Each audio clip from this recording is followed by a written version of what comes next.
विद्यार्थी मित्रांनो, कसे आहात? मजेत आहात ना?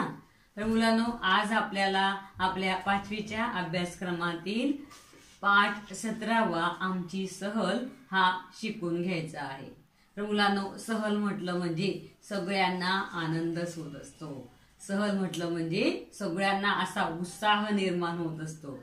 तर मुलांनो, हा उत्साह आज आपल्याला या पाठातून शिकून घ्यायचा आहे की या मुलांची सहल कुठे गेली होती आणि त्यांनी काय काय पाहिलं आणि कशी त्यांनी मजा केली। तर मुलांनो, आपण जेव्हा सहलीला जातो ना आपल्या मित्रांसोबत, आपल्या टीचर्स सोबत, तेव्हा तो जो काही आनंद असतो तो वेगळाच असतो।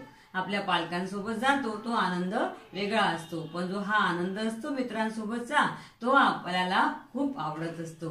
म्हणून आपण शाळेतून कुठेही सहल गेली तर आपल्याला लगेच त्या सहलीला जायचंच असतं। तर असा पाठ मुलांनो आज आपल्याला शिकून घ्यायचा आहे की या सहलीमध्ये त्या बाई त्यांना कुठे घेऊन गेल्या सहलीला आणि त्यांनी काय काय पाहिलं, काय काय केलं, घरी केव्हा परतले, तिथे केव्हा पोहोचले, हे सर्व आपल्याला या पाठामध्ये पाहायचं आहे, ज्याचं नाव आहे आमची सहल। ओके मुलांनो, चला तर मग बघूया या पाठामध्ये काय नेमकं। आमची सहल गावच्या आमराईमध्ये गेली होती। मुलांना आमराई सगळ्यांना माहिती आहे ना, जिथे आंब्यांची झाडं अशी दाटी दाटीने लावलेली असतात त्याला म्हणतात आमराई। जवळजवळ अशी झाडं लावलेली असतात त्याला म्हणतात आमराई, आणि सगळी अशी आंब्याची तिथं झाडं आपल्याला दिसतात त्याला आमराई म्हणत असतात। तर या मुलांची सहल कुठे गेली होती? आमराईमध्ये गेली होती। सहलीला वर्गातील सर्व मुले मुली आल्या होत्या। बाईंनी सगळ्यांना जेवणाचे डबे व पाण्याच्या बाटल्या आणायला सांगितले होते। चित्रकलेचे साहित्यही बरोबर आणायला सांगितले होते। आम्ही आमराईकडे निघालो। रस्त्यावर वेगवेगळ्या आकाराची, वेगवेगळ्या प्रकारची झाडे होती। झाडांची दाट सावली रस्त्यावर पडली होती। आम्ही रमत गमत झाडांचे निरीक्षण करत चाललो होतो। रस्त्याने जाताना बाईंनी विविध झाडांची आम्हाला माहिती सांगितलं की हे झाड कसलं असेल, हे झाड कसलं असेल, अशी पूर्ण माहिती आम्हाला बाईंनी सांगितली। मुलांनो, आपण जेव्हा सहलीला जातो ना तेव्हा आपले आई वडील सुद्धा खूप खुश असतात, आपल्यासाठी खूप आनंदी असतात। आपल्याला ते जेवणाचा डबा भरून देत असतात, पाण्याची बॉटल भरून देत असतात, अजून दुसरा खाऊ आपल्याला ते देत असतात आणि उत्साहाने आपण सुद्धा ते घेऊन छान सहलीला येत असतो। तशीच ही मुलं सुद्धा सहलीला निघाली। आता बाईंनी त्यांना सर्व झाडांची माहिती सुद्धा सांगितली।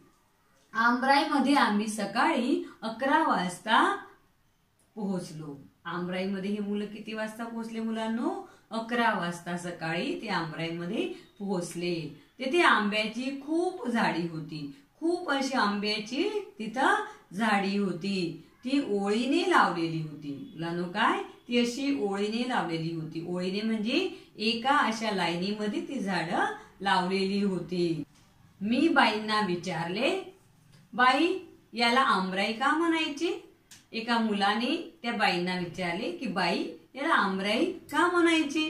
बाई म्हणाल्या, राई म्हणजे दाट झाडी।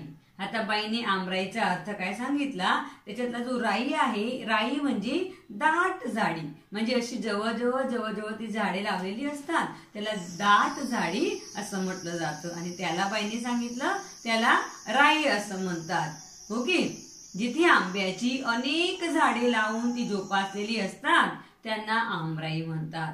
काय सांगितलंय? राई म्हणजे आंब्यांची दाट झाडी, आणि आंब्यांची अनेक झाडे लावून ती जोपासलेली असतात त्याला आमराई असे म्हणतात। आता जोपासणे म्हणजे काय मुलांनो? त्याची निगा राखणे, काळजी घेणे, केअर घेणे, त्याला म्हणतात जोपासणे।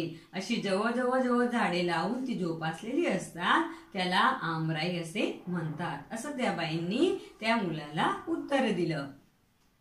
पोपट, कोकिळ, चिमण्या, कावळे, साळुंक्या असे कितीतरी पक्षी झाडांवर बसले होते. मग आपल्याला पण आनंद होतो ना, कारण काय आहे, सध्याच्या ह्या आपल्या वातावरणामध्ये आपल्याला पक्षी जास्त बघायला मिळत नाही. त्याचं कारण काय मुलांनो, आपले हे जास्तीत जास्त वापरले जाणारे मोबाईल, त्याच्यामुळे आपल्याला पक्ष्यांची संख्या आता कमी कमी होताना दिसते. पण जेव्हा आपण सहलीला अशा निसर्गाच्या वातावरणात जातो तेव्हा आपल्याला जर पक्षी दिसले तर खूप आपल्याला आनंद होतो. तसंच या मुलांना काय काय दिसले तिथं, पोपट, कोकिळ, चिमण्या, कावळे, साळुंक्या असे कितीतरी पक्षी त्यांना झाडांवर बसलेले दिसले. त्यांचा किलबिलाट चालला होता, या पक्ष्यांचा किलबिलाट चालला होता. पक्षी आनंदाने इकडून तिकडे असे उडत होते. आम्हीही आनंदाने बागडत होतो. बागडत होतो म्हणजे खेळत होतो. आम्हीही आनंदाने बागडत होतो. आम्ही लपाछपी, शिवणापाणी, ऊन सावली असे खेळ खेळलो. बघा मुलांनो, सहलीला जातो ना तेव्हा आपण आपल्या बाई आपल्याला असे खेळ सांगत असतात खेळायला. लपाछपी सांगितली बाईंनी खेळायला, शिवणापाणी आम्ही खेळलो, ऊन सावली आम्ही खेळलो. आता वाऱ्याने पडलेल्या कैऱ्या आम्ही गोळा केल्या. वारा येतो ना, त्या वाऱ्याने काही कैऱ्या या खाली पडून जात असतात, त्या सगळ्या मुलांनी अशा गोळा केल्या आणि सगळ्या कैऱ्यांच्या त्यांनी चट्टा मट्टा केला. म्हणजे सगळ्यांनी मिळून तो खाऊन संपवला. त्याला म्हणतात चट्टा मट्टा करणे. सगळ्यांनी त्या कैऱ्यांच्या चट्टा मट्टा केला आणि खाऊन त्या संपवल्या आणि नंतर त्यांनी सहभोजन केले. त्यांनी सर्वांनी सहभोजन केले. काय सांगताय, आम्ही सहभोजन केले. सहभोजन म्हणजे मुलांनो एकत्र, सर्वांनी एकत्र येऊन जेवणे, त्याला म्हणतात सहभोजन करणे. ओके, सगळ्यांनी सहभोजन केले. आपण सुद्धा जेव्हा सहलीला जातो तेव्हा आपण सुद्धा एकत्र येऊन सगळेजण जेवण करत असतो. ओके, तसंच त्या मुलांनी सुद्धा केलं. त्यानंतर बाईंनी आम्हाला चित्रे काढायला सांगितली. बघा, चित्रकलेचे साहित्य मुलं तर घेऊनच गेली होती ना, तर त्या बाईंनी सुद्धा त्यांना चित्र काढायला सांगितली. आंब्याच्या झाडावर पोपट आंबा खातो आहे असं चित्र काढा म्हणे. असे चित्र त्यांनी काढले. कोणी कैऱ्याने लगडलेले झाड काढले, तर कोणी खूप पक्षी बसलेले आंब्याचे झाड काढले. कोणी आंबराईचे चित्र काढले, तर कोणी कैऱ्या गोळा करणारी खेळणारी अशी मुले काढली. बाईंनी सर्वांची चित्रे बघितली. त्यांनी आम्हाला कैरी व आंबा यातला फरक सांगितला. बघा मुलांनो, किती सुंदर सुंदर चित्रे त्यांनी काढली सर्व, आणि बाईंनी ती बघितली सुद्धा. आनंदाने त्या मुलांनी सर्व चित्र काढली आणि नंतर बाईंनी त्यांना काय सांगितलं, कैरी आणि आंबा याच्यातला फरक काय आहे ते. मुलांनो, काय आहे कैरी आणि आंबा यातला फरक? कैरी ही चवीला आंबट असते आणि हिचा कलर हिरवा असतो. रंग कोणता असतो कैरीचा? हिरवा, आणि ती चवीला आंबट असते.